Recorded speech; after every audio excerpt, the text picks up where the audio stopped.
pag-asa pa ba? Sa relasyon natin, masaya ako na may pangako tayong pinangahawakan. Ngunit habang tumatagal, tila wala nang pinag-uusapan.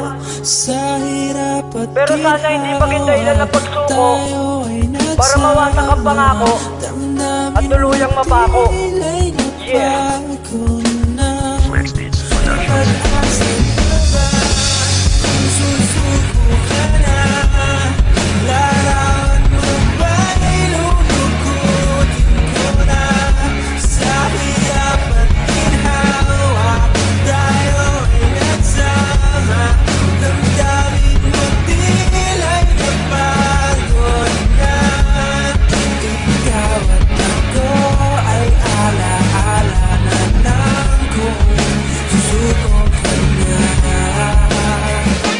Napakasaya nang tayong dalawa'y nagmamahalan, magkahawak ang kamay, nagdadasal sa may simbahan, na dumadalangin na patuloy pa na tumatag. Ipaglalaban natin to, hindi tayo papatibag sa mga balakid na humarang sa ating dalawa. Basta taglay lang natin ang unawa sa isa't isa. Pero habang tumatagal ay bakit parang umaalam? Minsan ko na lang madama yung lagi ko na hinahanap. Ngunit ganun pa man ay di ako nangangamba. Natural lang sa relasyon na mag-away ang magsinta. Tama ba ko o diba? Pero depende pa rin yan. Sa relasyon dapat meron ka pinapahalagahan. Yung tipo na pagod ka na ay di ka pa rin sumusuko, kahit di mo na alam kung saan pa nga ba tututungo. Basta isa puso mo lang ang tunay na pagmamahal. Di isa sakripisyo lang, wala na sanang bibitaw.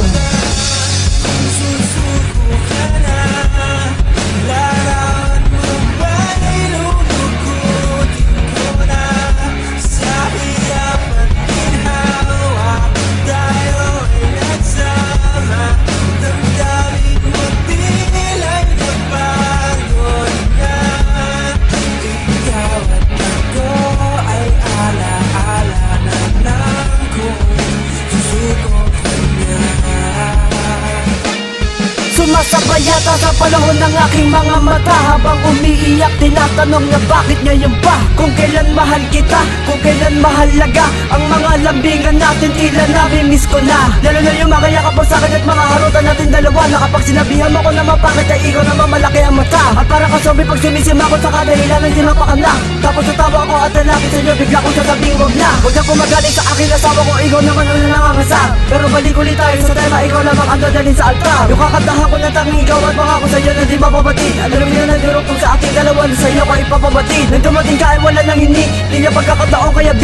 Sana pag narinig mo ang awit na tutumatak sa ito na hindi tayo paglalaroan ng tanda, wag ka na pumigla sa aking kamay. At naman ko na sa atin ang dumaan ay pangako na laban hanggang mamatay.